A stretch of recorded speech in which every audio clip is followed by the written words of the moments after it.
राधे राधे। आज आप सुनेंगे तुलसी विवाह की 3 कथाएं एक साथ। तुलसी विवाह की पहली कथा।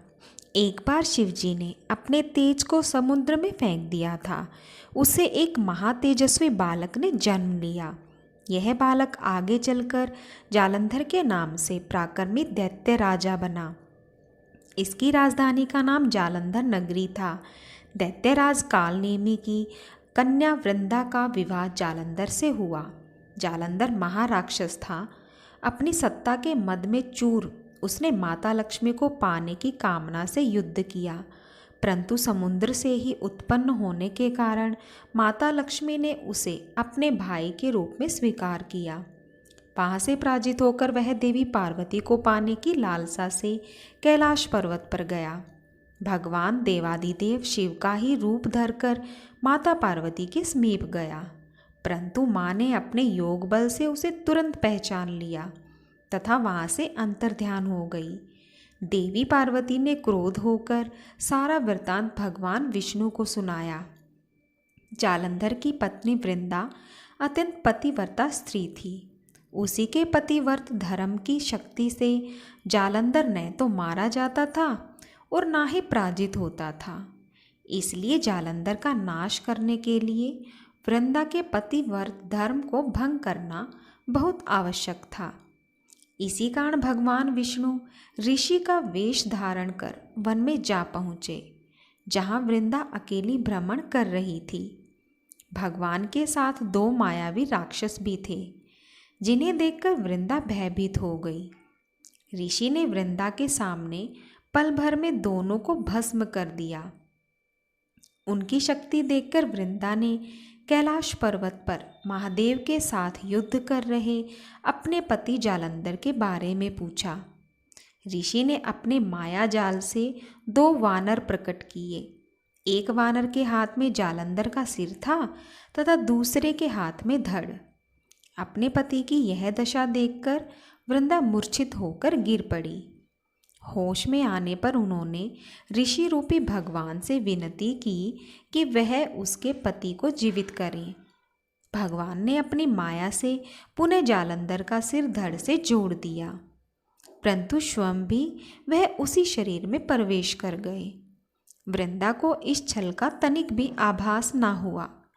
जालंधर बने भगवान के साथ वृंदा पतिव्रता का व्यवहार करने लगी, जिससे उसका अस्तित्व भंग हो गया। ऐसा होते ही वृंदा का पति जालंधर युद्ध में हार गया। इस सारी लीला का जब वृंदा को पता चला तो उसने क्रुद्ध होकर भगवान विष्णु को हृदयहीन शिला होने का श्राप दे दिया। अपने भक्त के श्राप को भगवान विष्णु ने स्वीकार किया और शालिग्राम पत्थर बन गए। सृष्टि के पालनकर्ता के पत्थर बन जाने से ब्रह्मांड में असंतुलन की स्थिति हो गई। यह देखकर सभी देवी देवताओं ने वृंदा से प्रार्थना की कि वह भगवान विष्णु को श्राप से मुक्त कर दे। वृंदा ने भगवान विष्णु को श्राप से मुक्त कर दिया, लेकिन स्वयं आत्मदाह कर लिया। जहाँ वृंदा भस्म हुई वहाँ तुलसी का पौधा उगा। भगवान विष्णु ने वृंदा से कहा, हे वृंदा, तुम अपने अस्तित्व के कारण मुझे लक्ष्मी से भी अधिक प्रिय हो गई हो। अब तुम तुलसी के रूप में सदा मेरे साथ रहोगी। तब से हर साल कार्तिक के महीने में देवउठनी एकादशी के दिन तुलसी विवाह के रूप में मनाया जाता है। जो मनुष्य भी मेरे शालिग्राम रूप के साथ तुलसी का विवाह करेगा, उसे इस लोक और परलोक में विपुल यश प्राप्त होगा। उसी दैत्य जालंधर की यह भूमि जलधर नाम से विख्यात है। स्त्री वृंदा का मंदिर मोहल्ला कोट किशनचंद में स्थित है। कहते हैं कि इस स्थान पर एक प्राचीन गुफा भी थी जो सीधी हरिद्वार तक जाती थी। सच्चे मन से 40 दिन तक स्त्री वृंदा देवी के मंदिर में पूजा करने से सभी मनोरथ पूर्ण हो जाते हैं। जिस घर में तुलसी होती है वहाँ यम के दूत भी असमय नहीं जा सकते। मृत्यु के समय जिसके प्राण मंजरी रहित तुलसी और गंगा जल मुख में रखकर निकल जाते हैं, वह पापों से मुक्त होकर वैकुंठ धाम को प्राप्त होता है। जो मनुष्य तुलसी व आंवलों की छाँव में अपने पितरों का श्राद्ध करता है, उसके पितर मोक्ष को प्राप्त हो जाते हैं। अब सुनिए तुलसी विवाह की दूसरी कथा। पौराणिक मान्यताओं के अनुसार सावर्णी मुनि की पुत्री तुलसी अपूर्व सुंदर थी। उनकी इच्छा थी कि उनका विवाह भगवान नारायण के साथ हो। इसके लिए उन्होंने नारायण पर्वत की घाटी में स्थित बद्री वन में घोर तपस्या की। दीर्घ काल तक तपस्या के उपरांत ब्रह्मा जी ने प्रसन्न होकर दर्शन दिया और वर मांगने को कहा। तुलसी ने कहा, सृष्टिकर्ता ब्रह्मादेव, आप अंतर्यामी हैं, सबके मन की बात जानते हैं। फिर भी मैं अपनी इच्छा बताती हूँ। मैं चाहती हूँ कि भगवान श्री नारायण मेरे पति हो। ब्रह्मा ने कहा, तुम्हारा अभिष्ट तुम्हें अवश्य मिलेगा। अपने पूर्व जन्म में किसी अपराध के कारण तुम्हें शाप मिला है। इसी प्रकार भगवान श्री नारायण के एक पार्षद को भी दानव कुल में जन्म लेने का शाप मिला है। दानव कुल में जन्म लेने के बाद भी उसमें नारायण का अंश विद्यमान रहेगा। इसलिए इस जन्म में पूर्व जन्म के पाप के शमन के लिए संपूर्ण नारायण तो नहीं, नारायण के अंश से युक्त दानव कुल जन्मे उस शापग्रस्त पार्षद से तुम्हारा विवाह होगा। शाप मुक्त होने पर भगवान श्री नारायण सदा सर्वदा के लिए तुम्हारे पति हो जाएंगे। तुलसी ने ब्रह्मा के इस वर को स्वीकार किया, क्योंकि मानव कुल में जन्म के कारण उसे मायावी भोग तो भोगना ही था। तुलसी बद्रीवन में ही रहने लगी। नारायण का वह पार्षद दानव शंखचूड़ के नाम से पैदा हुआ था। कुछ दिनों के बाद वह भ्रमण करता हुआ बद्री यहाँ तुलसी को देखते ही वह उस पर मुग्ध हो गया। तुलसी के सामने उसने अपने साथ विवाह का प्रस्ताव रखा। इतने में ही वहाँ ब्रह्मा जी आ गए और तुलसी से कहा, तुलसी, शंखचूड़ को देखो, कैसा देवोपम इसका स्वरूप है। दानव कुल में जन्म लेने के बाद भी लगता है जैसे इसके शरीर में नारायण का वास हो। तुम प्रस्ताव को सहर्ष स्वीकार कर लो। तुलसी को भी लगा कि उसकी तपस्या पूर्ण हुई, उसे इच्छित फल मिला है। शंखचूड़ के साथ उसका गांधर्व विवाह हो गया और वह शंखचूड़ के साथ उसके महल में पत्नी बनकर आ गई। शंखचूड़ ने अपनी परम सुंदरी सती साध्वी पत्नी तुलसी के साथ बहुत दिनों तक राज्य किया। उसने अपने राज्य का इतना विस्तार किया कि देवलोक तक उसके अधिकार में आ गया। स्वर्ग का सुख भोगने वाले देवताओं की दशा भिखारियों जैसी हो गई। शंखचूड़ किसी को कष्ट नहीं देता था, पर अधिकार और राज्य छिन जाने से सारे देवता मिलकर ब्रह्मा, विष्णु और शिव की सभा में गए और अपनी विपत्ति सुनाई। ब्रह्मा जी ने कहा, तुलसी परम साध्वी है, उसका विवाह शंखचूड़ से मैंने ही कराया था। शंखचूड़ को तब तक नहीं हराया जा सकता जब तक तुलसी को न छला जाए। विष्णु ने कहा, शंखचूड़ मेरा पूर्व जन्म पार्षद था। शाप के कारण उसे दैत्य कुल में जन्म लेना पड़ा। इस जन्म में भी मेरा अंश उसमें व्याप्त है। साथ ही तुलसी के पतिव्रत धर्म से वह अजेय है।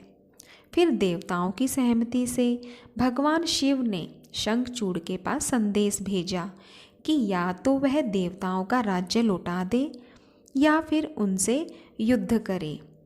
शंखचूड़ शंकर के पास पहुंचा। उसने कहा, देवादिदेव, आपके लिए देवताओं का पक्ष लेना उचित नहीं है। राज्य बढ़ाना हर राजा का कर्तव्य है। मैं किसी को दुखी नहीं कर रहा हूँ। देवताओं से कहिए वे मेरी प्रजा होकर रहे। मैंने आपका कोई भी अपकार नहीं किया है। हमारा आपका युद्ध शोभा नहीं देता। अगर आप हार गए तो बड़ी लज्जा की बात होगी। मैं हार गया तो आपकी कीर्ति बहुत अधिक नहीं बढ़ेगी। भगवान शंकर हंसे। वे तो सब रहस्य समझते थे। तुलसी और शंखचूड़ के पूर्व जन्म के शाप की अवधि लगभग पूरी हो चुकी थी। वो बोले, इसमें कीर्ति और लज्जा की बात नहीं। तुम देवों का राज्य लौटाकर उन्हें उनके पद पर प्रतिष्ठित होने दो। युद्ध से बचने का यही एक उपाय है। शंखचूड़ ने कहा, मैंने युद्ध के बल से देवलोक जीता है। कोई उसे युद्ध के द्वारा ही वापस ले सकता है। यह मेरा अंतिम उत्तर है। मैं जा रहा हूँ। ऐसा कहकर शंखचूड़ चल दिया। उसने अपनी पत्नी तुलसी को सारी बात बताई और कहा, कर्म भोग सब काल सूत्र में बंधा है। जीवन में हर्ष, शोक, भय, सुख दुख, मंगल अमंगल काल के अधीन है। हम तो केवल निमित्त हैं। संभव है भगवान शिव देवों का पक्ष लेकर मुझसे युद्ध करें। तुम चिंता मत करना, तुम्हारी सती तेज मेरा रक्षा करेगा। दूसरे दिन भगवान शंकर के नेतृत्व में देवताओं ने युद्ध छेड़ दिया।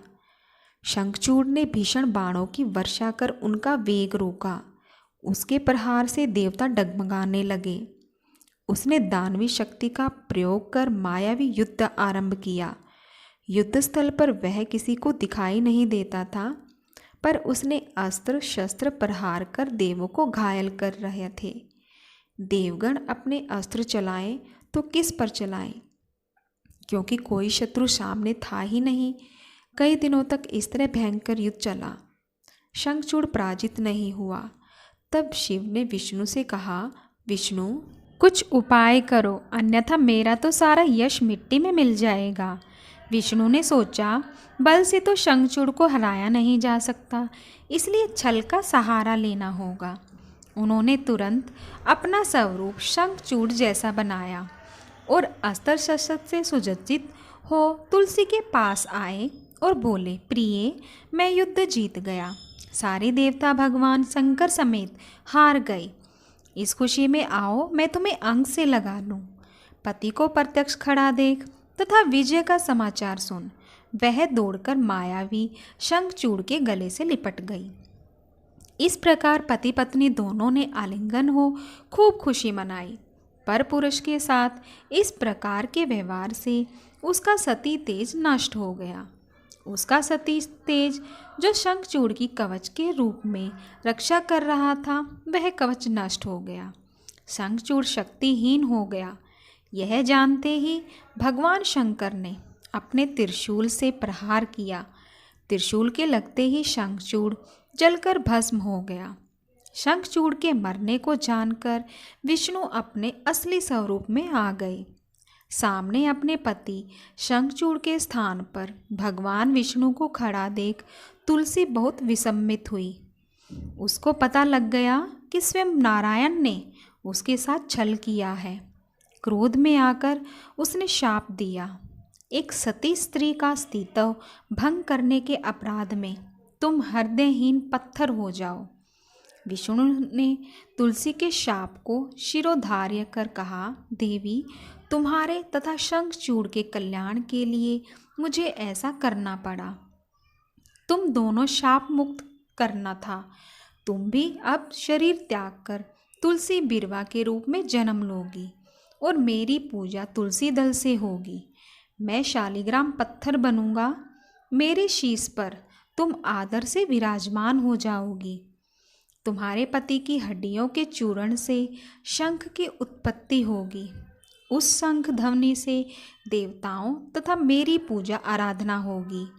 जहाँ शंख ध्वनि होगी वहाँ मंगलमय में विराजमान रहूँगा। तुमने पूर्व जन्म में बद्रीवन में मुझे पाने के लिए बड़ी तपस्या की थी। अब अगले जन्म में मैं नारायण परस्तर के रूप में बद्रीनाथ वन में स्थापित होऊंगा और मेरी पूजा अर्चना फल फूल से ना होकर तुम्हारे तुलसी दल से होगी। मेरे शीश पर विराजमान होकर तुम मुझसे भी ऊंचा पद प्राप्त करोगी। तब से तुलसी जी की पूजा सभी करने लगे और तुलसी जी का विवाह शालिग्राम जी के साथ कार्तिक मास में किया जाता है। देव उत्थामनी एकादशी के दिन इसे तुलसी विवाह के रूप में मनाया जाता है। तुलसी विवाह में वे सभी चीज़ें शामिल करें जो एक विवाह कराने में जरूरी होता है। जिस तरह के विवाह में लाल चुनरी का होना आवश्यक माना जाता है, उसी तरह से तुलसी विवाह में लाल चुनरी का प्रयोग होना चाहिए। तुलसी विवाह में सुहाग की सारी सामग्री के साथ लाल चुनरी जरूर चढ़ाएं। तुलसी विवाह के दौरान भगवान शालिग्राम को माता तुलसी के पास रखें और पूजा के दौरान इस बात का ध्यान जरूर रखें कि उन पर चावल ना चढ़ाएं। बल्कि इसकी जगह तिल को अर्पित करें। जय माता तुलसी।